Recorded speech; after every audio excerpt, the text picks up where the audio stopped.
जगद्गुरु श्रील प्रभुपाद महाराज की जय। जय राधा माधव कुंज विहारी गोपी जन वल्लभ गिरिवरधारी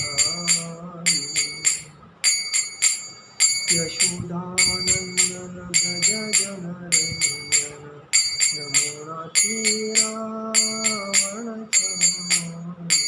जय राधा माधव कुंज विहारी हरे कृष्णा कृष्ण कृष्ण हरे हरे हरे राम राम राम हरे हरे। जय ओम विष्णुपाद परमहंस परिव्राजकाचार्य अष्टोत्तर शत श्री श्रीमद ऐसी भक्ति वेदांत स्वामी शील प्रभुपाद महाराज की जय। जय ओम विष्णुपाद परमहंस परिव्राजकाचार्य अष्टोत्तर शत श्री श्रीमद भक्ति सिद्धांत सरस्वती ठाकुर शील प्रभुपाद महाराज की जय। अनंत कोटि वैष्णव वृंद की जय। नामाचार्य श्री हरिदास ठाकुर की जय। प्रेम से कहो श्री कृष्ण चैतन्य प्रभु नित्यानंद श्री अद्वैत गदाधर श्रीवासादि गौर भक्त वृंद की जय। श्री श्री राधा कृष्ण गोपीनाथ श्याम कुंद राधा कुंद गिरि गोवर्धन की जय। वृंदावन धाम की जय। नवदीप धाम की जय। अयोध्या धाम की जय। गंगा देवी की जय। यमुना देवी की जय। तुलसी देवी की जय। भक्ति देवी की जय। हरिनाम संकीर्तन की जय। समवेद भक्त वृंद की जय। समवेद भक्त वृंद की जय। श्री श्री गुरु गौरांग की जय। ओम अज्ञानतिमिरान्धस्य शलाकया चक्षुरुन्मीलितं तस्मै श्रीगुरवे नमः। श्री चैतन्य मनोभीष्टं स्थापित येन भूतले स्वयं रूपकरामं ददाति स्वपदान्तिकां वन्देह श्रीगुरुवैष्णवान्। श्रीपदकमल श्रीगुरुवैष्णवाञ्च श्रीरूपसागरजात सहगण रघुनाथान् संजीवदेव श्री राधा कृष्ण पादान सहगण ललिता विशाखान्विताञ्च कृष्ण करुणा सिंधु दीनबंधु जगत्पते गोपेश गोपिका कांत राधा कांत नमस्ते तप्त कांचन गौरांगी राधे वृंदावनेश्वरी विशुभानुसुते देवी प्रणमामि हरिप्रिये वाञ्छाकल्पतरुभ्यश्च कृपा सिन्धुवे भवतपतितानां पावनेभ्यो वैष्णवेभ्यो नमो नमः। गुरुवे गौरचंद्राय राधिकाय पराधिये कृष्णाय कृष्णभक्ताय पदभक्ताय नमो नमः। श्री श्री गौर निताय कृष्ण बलराम ललिता विशाखा राधा श्याम सुंदर जगन्नाथ जी सुभद्रा पदकुल भगवान की जय। ओम नमो भगवते वासुदेवाय। ओम नमो भगवते वासुदेवाय। ओम नमो भगवते वासुदेवाय। आज हम लोग बात करेंगे भागवतम के ऊपर। जो फर्स्ट टाइम हम लोग पढ़े प्रवचन में कहा गया था कि जब कली का प्रभाव चालू हुआ तभी कली ने प्रथमता धर्म अर्थात बैल के तीनों पैर तोड़ दिए थे और एक पैर पे था जो उसके बाद उसका जो प्रभाव बढ़ने लगा तो वो बाद में प्रभाव बढ़ने के बाद जब राजा परीक्षित महाराज का राज्य चल रहा था दुनिया के ऊपर तो उस टाइम कली को मारने के लिए गए थे। लेकिन कली ने क्या किया, कली राजा परीक्षित महाराज को शरण आया और शरण आने के बाद जब कोई शरण अपने को आता है तो उसको माफ़ किया जाता है, भले शत्रु हो या कोई मित्र हो या कोई भी रहो। शरण को कभी मारा नहीं जाता है क्योंकि वो समझदार हो के आता है, इसके लिए उसको छोड़ दिया। तो कली क्या बोलता है कि अभी मैं आपको शरण आया तो मेरा स्थान कौन सा है, तो मुझे कोई स्थान दे दो। कली ने परीक्षित महाराज से कहा। तभी सुखदेव स्वामी कहते हैं कि परीक्षित महाराज ने उस कली को कौन से स्थान पे रख दिया उसके बारे में आज हम लोग बात करेंगे। सूत उवाच अभ्यस्थितस्तदा तस्मै स्थानानि कलये ददौ धूतपान श्रिया सुना यत्रा धर्मस्तुविदः। श्री सुद गोस्वामी ने कहा कि कलियुग द्वारा इस प्रकार याचना किए जाने पर महाराज परीक्षित ने उसे ऐसे स्थानों में रहने की अनुमति दे दी जहाँ जुआ खेला जाता है, जहाँ शराब पी जाती है, जहाँ वेश्या व्यवसाय किया जाता है, जहाँ पशुवध किया जाता है, जहाँ सोने का अलंकारों का व्यवहार होता है, ऐसे जगह पे, क्योंकि ये सब क्लेश है और जिधर क्लेश है उधर कली है। और इसीलिए उनको परीक्षित सूत गोस्वामी ने कहा, परीक्षित महाराज को कहा कि उसको ये स्थान पे दे दो। तो आज जिधर भी झगड़े बिगड़े होते हैं तो क्यों होते हैं? क्योंकि उधर कलह है, कली है, और इसीलिए। और जो भक्ति में है उधर कलह नहीं होता है। तो इसके आगे हम लोग, अधर्म के मूल लक्षण यह अहंकार, वेश्यावृत्ति, मादक द्रव्य का सेवन तथा असत्य भाषण धर्म के चारों सिद्धांतों। धर्म के चार सिद्धांत कौन सा है? तपस्या, स्वच्छता, दया, सत्य। और बैल के 3 पैर कौन थे? तपस्या, स्वच्छता और दया। ये तीनों पैर थे तोड़ दिए थे कली ने, और फक्त सत्य जो रहा था। और उस सत्य के साथ में अभी ये जो कलयुग चल रहा है, फिर भी उसमें यह विपरीत आर्थिक के कली को जिन चारों स्थानों में रहने हेतु राजा ने विशेष रूप में अनुमति दी है, वह है धूत क्रीड़ा। धूत क्रीड़ा का मतलब क्या है? जुआ खेलना। वेश्यालय, वेश्यालय का मतलब क्या है? स्त्रियों का अवैध संबंध, मतलब वेश्या व्यवसाय। मदिरालय, मदिरालय का मतलब क्या है? जिधर दारू बेचा जाता है, दारू पी जाती है वो। और पशुवध केंद्र मतलब जहाँ गाय बैल को काटा जाता है, बकरी और जो भी है प्राणी को काटा जाता है, उधर।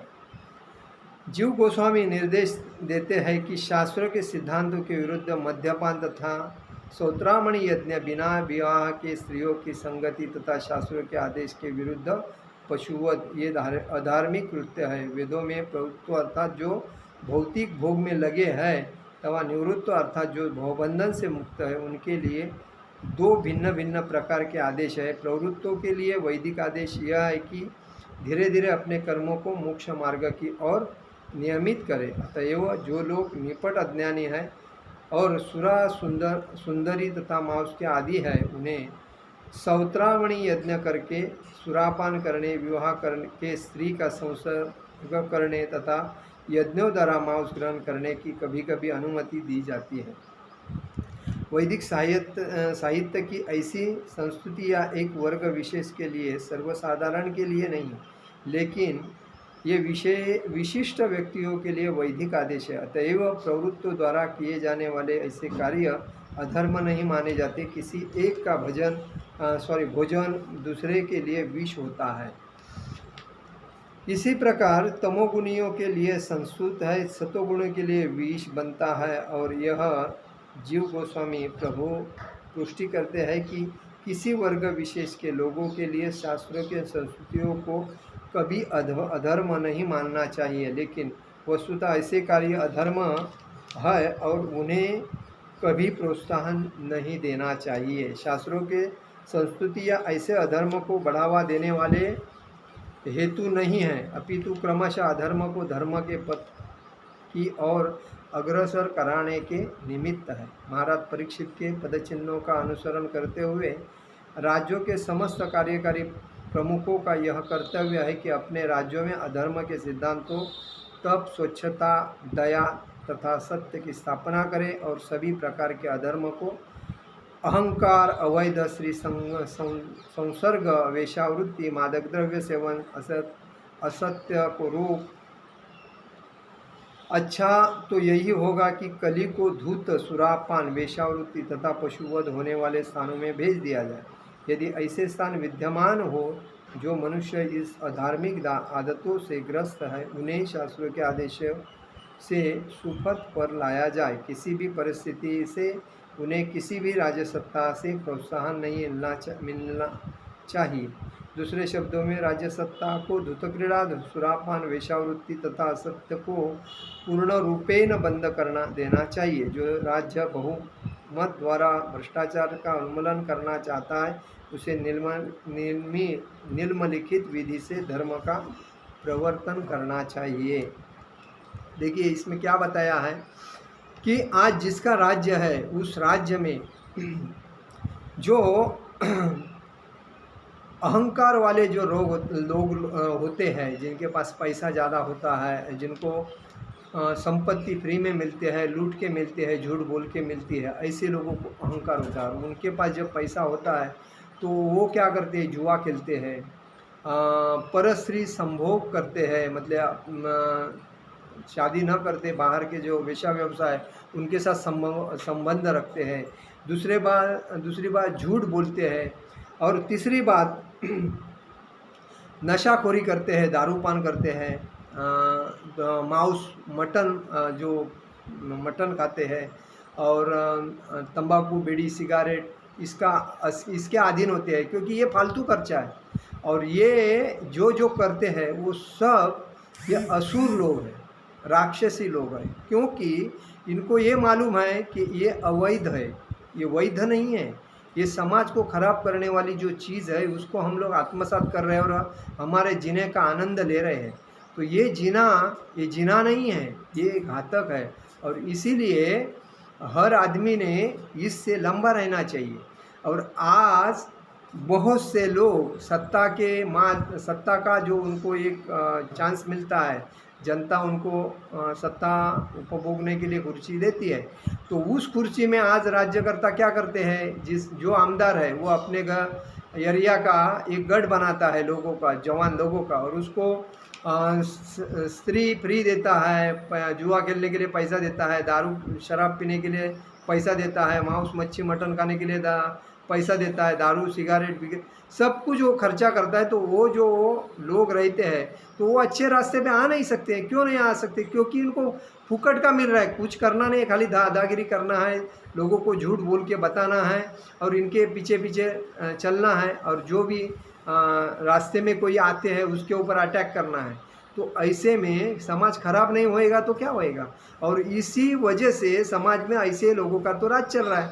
और इसीलिए राज्य चलने के बाद जो पारदर्शक होता है तो एक साइड में जाता है बेचारा। वो क्या बोलता है कि हम इनके नाद में क्यों जाएंगे बाबा, ऐसा हम लोग को झगड़ा तो करना नहीं, हम भक्त आदमी है, एकनिष्ठ है, पारदर्शक है, और हमको भक्ति करना है, ईमानदारी से काम करना, भले एक टाइम खाएंगे, आनंद से रहेंगे, लेकिन वो कुर्सी के लिए और पैसे के लाचारी के लिए, हराम के पैसे से अपना घर चलाना है, किसके बाप ने सिखाया है? हमको नहीं चाहिए ऐसा। तो ये आज के राज्यकर्ता जितने भी है, अधिकारी हो, मंत्री हो, आमदार हो, जो भी है, वो अपने इस जो पैसे का है, ये उद्योगपति भी, बिजनेसमैन भी यही काम करते हैं। तो ऐसे वजह से समाज खराब हुआ। आज जो ईमानदार आदमी है वो क्या करेगा? ऐसे लोगों को प्रोत्साहन नहीं देगा। पहली बात क्या है, दारू बनाने की जो फैक्ट्री बनाते हैं उसको परमिशन नहीं देगा। दूसरी बात, जो वेश्या व्यवसाय जो करते हैं उसको कभी परमिशन नहीं देगा, उसको मूल से निकाल देगा। तीसरी बात क्या है, जो मटन गाय भैंस या कोई भी प्राणी को काटता है उसको कभी भी लाइसेंस नहीं देगा। और चौथी बात क्या है, जो बीड़ी बनाता है, सिगरेट बनाता है, ये नशीली पदार्थ बनाता है, उसको कभी उनको मूल के नीचे जाके उसको उपट के बाहर फेंकेगा। लेकिन आज जो सत्ते पे बैठते हैं उनके ही तो धंधे ये चल रहे हैं, और उन्हीं के धंधे में ये काम चल रहा है। अभी किसी मंत्री का, आमदार का दारू का फैक्ट्री, किसी का साखर का फैक्ट्री, किसी का बैल कत्तल खाने का फैक्ट्री, मतलब ये फैक्ट्री है। दूसरी बात, ये जो तंबाकू से सिगारेट बनाने का, गुटखा बनाने का, ये जो आदमी के लाइफ को ख़राब करने की जो चीज़ है वो बनाने के किसके है? बाकी तो कोई कर नहीं सकता है। तो ईमानदार आदमी तो कहीं ऐसे चक्कर में जाएगा नहीं। ये ठंडा, थम्सअप बिम्सअप ये जो है वो जान को खतरा करने वाली जो चीज़ है, और इसी वजह से समाज भी खराब होता है, बीमारी भी बढ़ती है, और हॉस्पिटल में डॉक्टर भी उसका वही फ़ायदा करते हैं कि लोगों को लूटो, उसका पैसा ले लो, उसको 2000 का बिल है तो 10,000 करके दे दो, ऐसा करके ये दूर। क्योंकि इसमें सबके दिमाग में कौन भरा है? कली घुसा है, और कली के वजह से ये सब खुद मतलब राक्षसी वृत्ति के हो गए। और राक्षसी वृत्ति के होने के वजह से जो बेचारा ईमानदार समाज में जी रहा है उसको भी ये लोग वही नज़र से देखते हैं। और इसी वजह से जब कली युग चालू हुआ था तभी परीक्षित महाराज ने ऐसे जो अधर्मी है उनको मूल से निकाल दिया था, क्योंकि सत्ता पे जो रहता है उसका फर्ज बनता है कि ये जो जिधर जिधर चालू है उधर जाके, भले वो घर का आदमी रहे, उसको तुरंत बंद करके उसको नामशेष करना चाहिए। अपना नुकसान हो गया चलेगा, लेकिन ऐसा गंदा पैसा नहीं चाहिए समाज के देश के भवितव्य के लिए। ये समझना चाहिए आदमी को। और इसी वजह से आज समाज कौन से लाइन में गया है, कली का प्रभाव इतना बढ़ गया है। चलते चलते अच्छी अच्छी सुंदर लड़की अगर जाती है तो भी उसके ऊपर रेप बलात्कार होते हैं। क्यों होते हैं? क्योंकि कली का प्रभाव। हर जगह पे दारू का, अभी जो कोरोना वायरस चल रहा था उस टाइम मंदिर बंद थे और मदिरा की मंदिरें चालू थी। मतलब दारू पीने के जो बार थे, शॉप थे दारू बेचने वाले का, तो उधर लाइन इतनी बड़ी बड़ी थी कि 4-4 किलोमीटर लाइन। मतलब मदिरा पीने वाले राक्षस लोग कितने हो गए समाज में। क्यों हो गए? तो उनके दिमाग में कौन भरा है? कली बसा है। और छोटे छोटे है क्योंकि इनको पैसा हुआ है, प्रॉपर्टी हुआ है, फुकट झूठ बोल के पेट भरने की आदत हुआ है, तो अहंकार बढ़ गया। अहंकार बढ़ने से कली का राज्य होता है, और कली का राज्य होने से इनके सबके मन में कली भरने की वजह से झगड़ा चालू, और झगड़ा करने की वजह से समाज में हर जगह पे मारामारी, लूटा लूटी, बलात्कार ये चालू है। तो इसीलिए जो राज्य करता है, जो अधिकारी है, उसको ये समझना चाहिए, मुझे अगर समाज को पारदर्शक बनाना है तो जवाबदार बन के काम करेगा ना, तो ये काम बिंदास हो जाएगा। मैंने ऐसे ऐसे अधिकारी देखे हैं कि अपने परिवार की भी फिक्र नहीं की है, बिंदास उन्होंने गैंगस्टर लोगों के संपत्ति की वाताहत लगा तोड़ दिया है। क्यों? क्योंकि उनके पास पावर थी और उन्होंने पारदर्शक पद्धति से पावर का उपयोग किया। लेकिन ऐसे लोगों को ज़्यादा दिन पद के ऊपर रखा नहीं गया। क्यों नहीं रखा गया? क्योंकि उसके बाजू के जो लोग थे सब चोर चंडाल थे, और वो चोर चंडाल के वजह से, ये बेचारे के वजह से इनका भी जाएगा, आज दूसरे का गया तो कल। क्योंकि ये जितने भी अधिकारी पद के ऊपर जो बैठते हैं वो कली के मुख्य दोस्त होते हैं, उनके गलत रास्ते धंधे होते हैं और गलत धंधे से वो पैसा कमाते हैं। इसीलिए उनके पास प्रॉपर्टी, पैसा, गाड़ी, बैंक बैलेंस, अलग अलग औरतें, अलग अलग जगह पे, एक शादी घर में अलग अलग एरिया में अलग अलग औरतों रख के उनके साथ मज़ा मारते हैं। तो इसको रोकना है तो मुख्य जो अधिकारी होता है समाज में, जैसा कि मुख्यमंत्री है, उसमें ताकत होती है पूरे अपने राज्य को पारदर्शक करने की। तो उसने वो पारदर्शक राज्य करने के लिए उसका उपाय करना चाहिए। हर अधिकारी, अगर अधिकारी नहीं सुनता है, डायरेक्ट सस्पेंड कर सकते हो, क्योंकि तुम्हारे पास पावर है कोर्ट का आदेश लेके, क्योंकि ये कर सकता है और ऐसे लोगों ने किया है। तो इसीलिए मेरा कहने का मतलब है, कली का प्रभाव क्यों बढ़ रहा है? क्योंकि हर आदमी अपने मन में कली को स्थान दे के रखा है। तो कोई पारदर्शक या भक्त, एकनिष्ठ भक्त रहेगा तो ऐसे चक्कर में कभी जाएगा नहीं, क्योंकि वो मदिरा से लंबा रहता है वो भक्ति में रहेगा, जुआ से लंबा रहता है भक्ति में रहेगा, परस्त्री से लंबा रहता है भक्ति में रहेगा, झूठ नहीं बोलेगा भक्ति में रहेगा। क्योंकि भक्ति यही एक सर्वश्रेष्ठ उपाय है, क्योंकि वो सत्य के साथ है। और भक्ति में भी आके अगर जो कौन ऐसा करता है तो उसकी वाताहत बाद में आप देख सकते हो, क्योंकि वो भगवान को सामने सामने झूठ करता है। भगवान को बोलता है मैं, मेरे को सेवा दे दो, और उधर आके वो अपना मेवा खाने का चालू करता है, जैसा कि दूसरी जगह पे कर रहा था।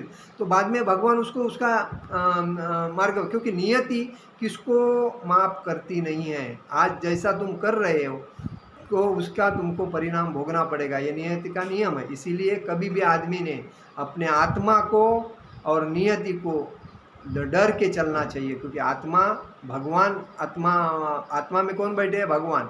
और नियति सब देखती है किसके साथ, आज जिसके जिसके साथ जो जो घट रहा है। तो क्यों घट रहा है? क्योंकि पूर्व जन्म में जिसने गलत किया था इसी के वजह से घट रहा है, नहीं तो काय को घटेगा। अगर भक्ति में हर आदमी चलता रहेगा, भूखा पैसा है, भगवान का नाम स्मरण, वो काय को तकलीफ करेगा, वो तो आनंद में जाएगा।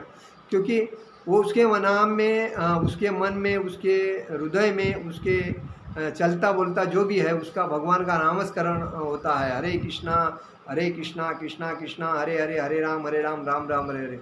इसीलिए कहा जाता है जो भगवान का दास है बिंदास, और जो माया का दास है वो उदास। और इसीलिए माया के पीछे जो पड़ रहे हैं ना, वो सुबह उठते हैं, वो शाम को रात को 9:30 बजे घर पे आते हैं, लेकिन आनंद नहीं, चेहरे पे हंसी नहीं। जो पैसा 1 महीने का कमाते हैं, 1 महीने में पगार लेते, महीने का पगार लेते, लेकिन कितना दिन, 10 दिन तक पगार रहता है, उसके बाद 20 दिन खाली हाथ। तो ऐसी हालत क्यों है? क्योंकि हम ईमानदारी से काम नहीं कर रहे हैं।